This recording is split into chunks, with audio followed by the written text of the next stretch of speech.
This audio is for educational purposes only. I hope this will add light to your journey. Please share this audio to your loved ones, family and friends. Thank you.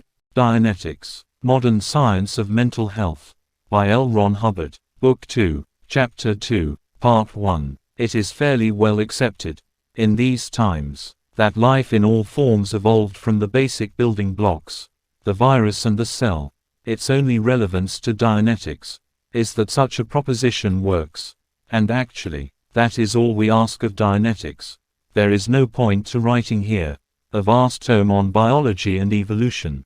We can add some chapters to those things, but Charles Darwin did his job well, and the fundamental principles of evolution can be found in his and other works. The proposition on which Dianetics was originally entered was evolution. It was postulated that the cells themselves had the urge to survive, and that urge was common to life.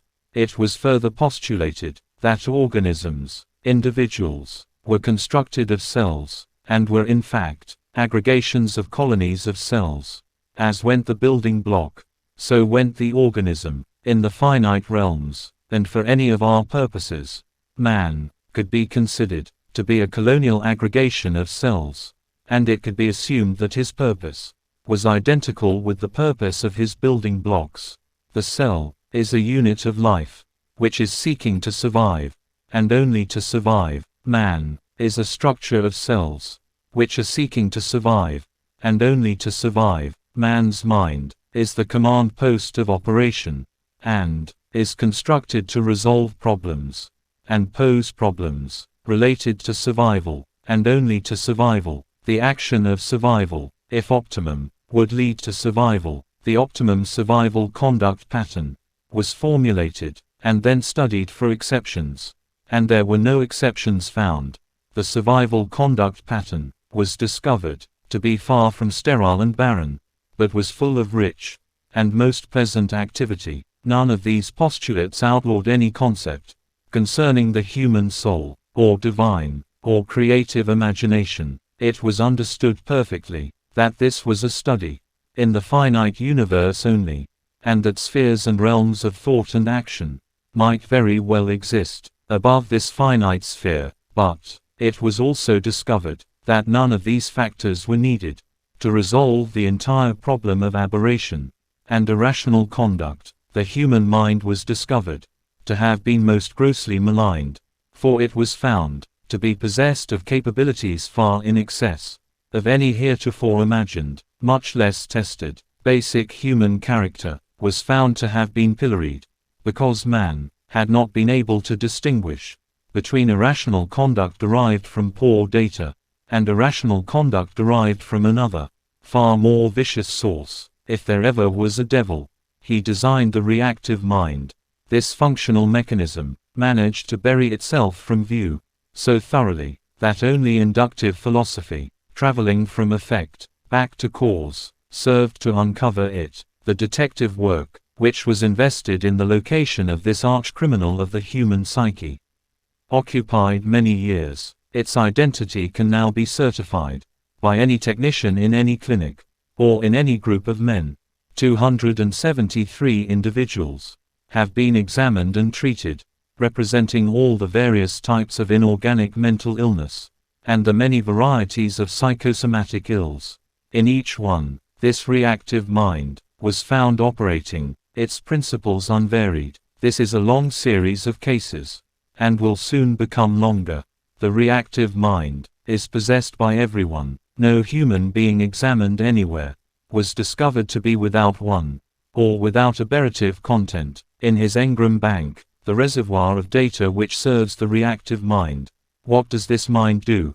It shuts off hearing recall. It places vocal circuits in the mind. It makes people tone deaf.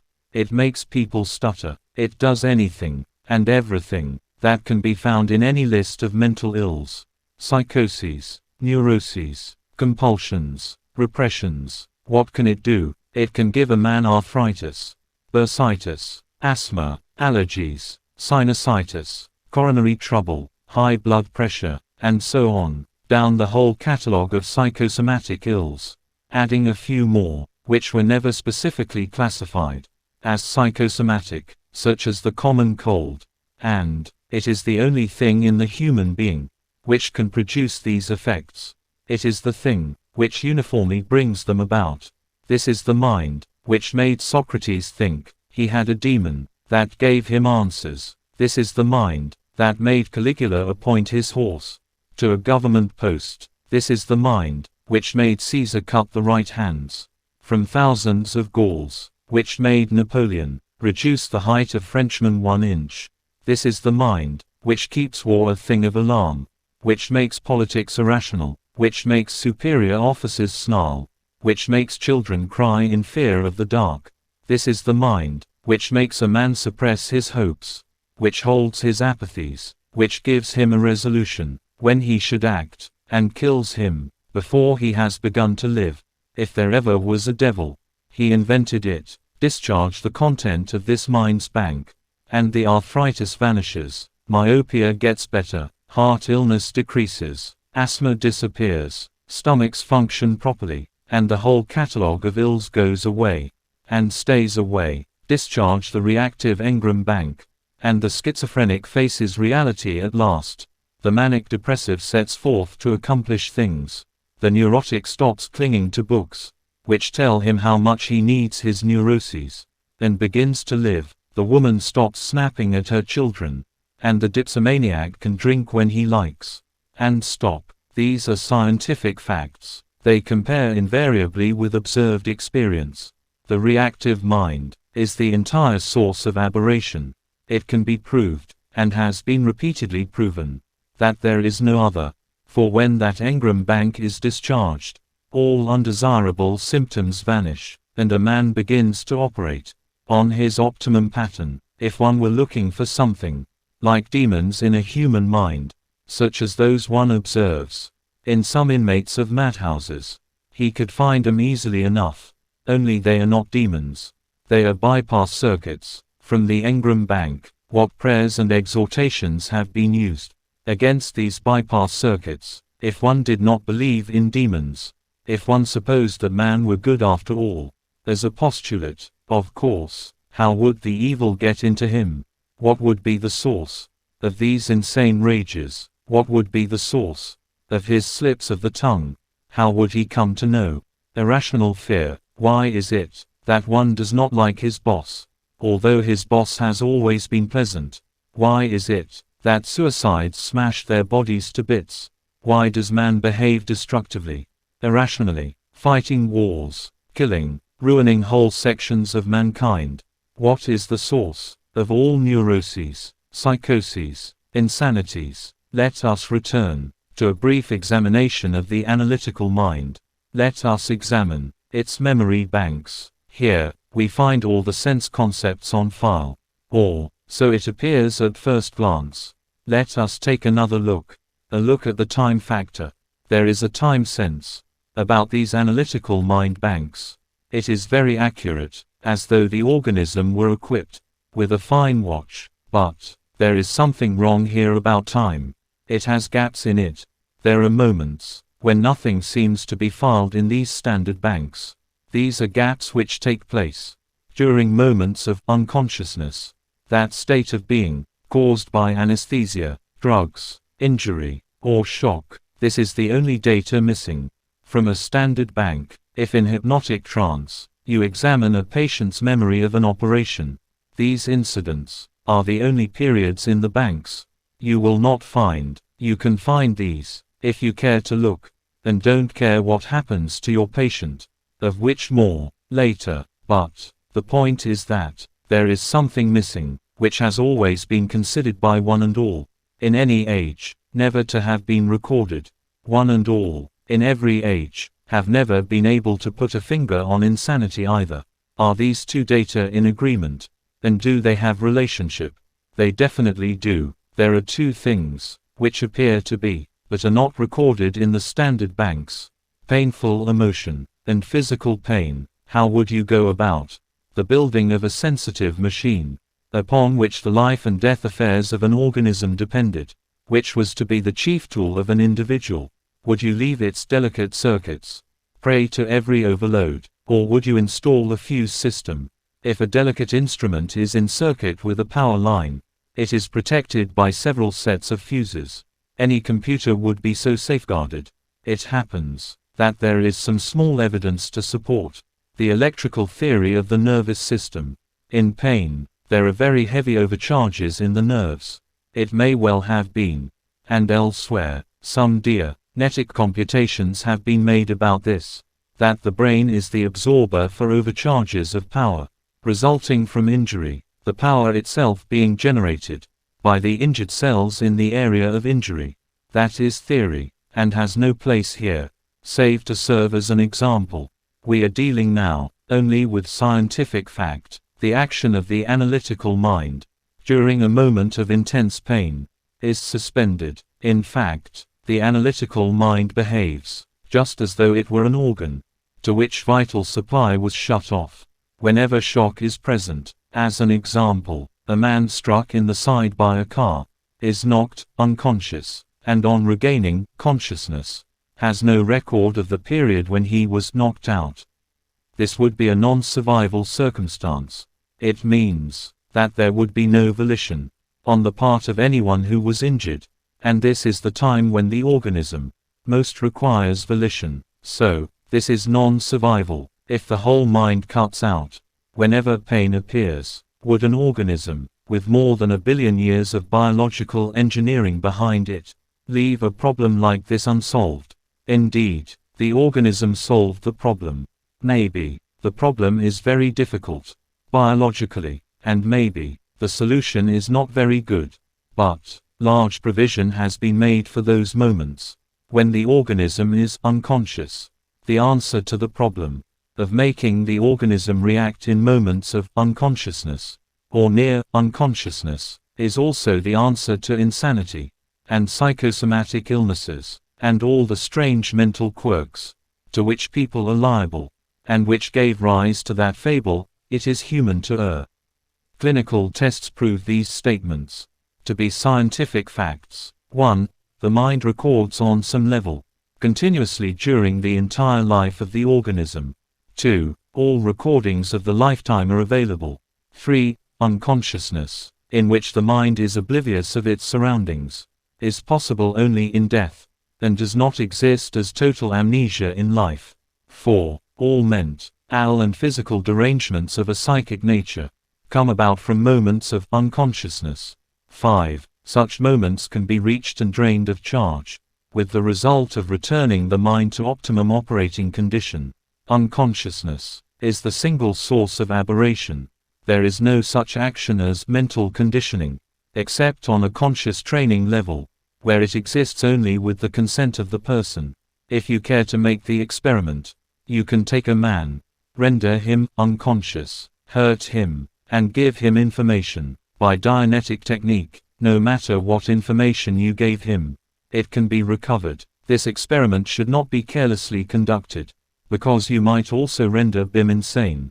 A pale shade of this operation can be obtained by hypnosis, either by its usual techniques, or drugs. By installing positive suggestions in a subject, he can be made to act like an insane person. This test is not a new one. It has been well known that compulsions, or repressions, can be so introduced into the psyche. The ancient Greek was quite familiar with it, and used it to produce various delusions. There is what is known as a post-hypnotic suggestion. An understanding of this can assist an understanding of the basic mechanism of insanity. The actions under both circumstances are not identical, but they are similar enough in their essence. A man is placed in a hypnotic trance by standard hypnotic technique, or some hypnotic drug. The operator then may say to him, "When you awaken, there is something you must do. Whenever I touch my tie, you will remove your coat. When I let go of my tie, you will put on your coat. Now, you will forget that I have told you to do this." The subject is then awakened. He is not consciously aware of the command. If told he had been given an order while asleep, he would resist the idea or shrug, but he would not know. The operator then touches his tie. The subject may make some remark, about its being too warm, and so take his coat off. The operator then releases his tie. The subject may remark that he is now cold, and will put his coat back on. The operator then touches his tie. The subject may say that his coat has been to the tailor's, and with much conversation, finally explain why he is taking it off, perhaps to see if the back seam had been sewn properly. The operator then releases his tie, and the subject says he is satisfied with the tailor, and so replaces his coat. The operator may touch his tie many times, and each time receive action on the part of the subject. At last, the subject may become aware, from the expressions on people's faces, that something is wrong. He will not know what is wrong. He will not even know that the touching of the tie is the signal which makes him take off his coat. He will begin to grow uncomfortable. He may find fault with the operator's appearance, then begin to criticize his clothing. He still does not know the tie is a signal. He will still react and remain in ignorance that there is some strange reason he must take off his coat. All he knows is that he is uncomfortable with his coat on whenever the tie is touched, uncomfortable with his coat off every time the tie is released. These various actions are very important to an understanding of the reactive mind. Hypnotism is a laboratory tool. It is not used in Dianetic therapy, but it has served as a means of examining minds and getting their reactions. Hypnotism is a wild variable. A few people can be hypnotized, many cannot be. Hypnotic suggestions will sometimes take, and sometimes they won't. Sometimes they make persons well, and sometimes they make them ill. The same suggestion reacting differently in different people. An engineer knows how to make use of a wild variable. There is something which makes it unpredictable. Finding out the basic reason. Hypnotism was a variable help to discover the source of insanity, and understanding the mechanism of the post-hypnotic suggestion can aid an understanding of aberration. No matter how foolish a suggestion is given to a subject under hypnosis, he will carry it out one way or another. He can be told to remove his shoes, or call someone at 10 the following day, or eat peas for breakfast, and he will. These are direct orders, and he will comply with them. He can be told that his hats do not fit him, and he will believe that they do not. Any suggestion will operate within his mind, unbeknown to his high levels of awareness. Very complex suggestions can be given. One such would be to the effect that he was unable to utter the word I. He would omit it from his conversation, using remarkable makeshifts without being aware that he was having to avoid the word. Or he could be told that he must never look at his hands, and he will not. These are repressions given to the subject when drugged, or in a hypnotic sleep. These suggestions operate when he is awake, and they will continue to operate until released by the hypnotic operator. He can be told that he has an urge to sneeze every time he hears the word rug, and that he will sneeze when it is spoken. He can be told that he must jump 2 feet in the air every time he sees a cat, and he will jump, and he will do these things after he has been awakened. These are compulsions. He can be told that he will think very sexual thoughts about a certain girl, but that when he thinks them, he will feel his nose itch. He can be told that he has a continual urge to lie down and sleep, and that every time he lies down, he will feel that he cannot sleep. He will experience these things. These are neuroses. In further experiments, he can be told, when he is in his hypnotic sleep, that he is the president of the country, and that the Secret Service agents are trying to murder him. Or he can be told that he is being fed poison in every restaurant in which he attempts to eat. These are psychoses. He can be informed that he is really another person, and that he owns a yacht, and answers to the name of Sir Reginald. Or he can be told that he is a thief, that he has a prison record, and that the police are looking for him. These would be schizophrenic and paranoid schizophrenic insanities, respectively. The operator can inform the subject that the subject is the most wonderful person on earth, and that everybody thinks so. or that the subject is the object of adoration of all women. This would be a manic type insanity. He can be convinced, while hypnotized, that when he wakes, he will feel so terrible that he will hope for nothing but death. This would be the depressive type insanity. He can be told that all he can think about is how sick he is, and that every malady of which he reads becomes his. This would make him react like a hypochondriac.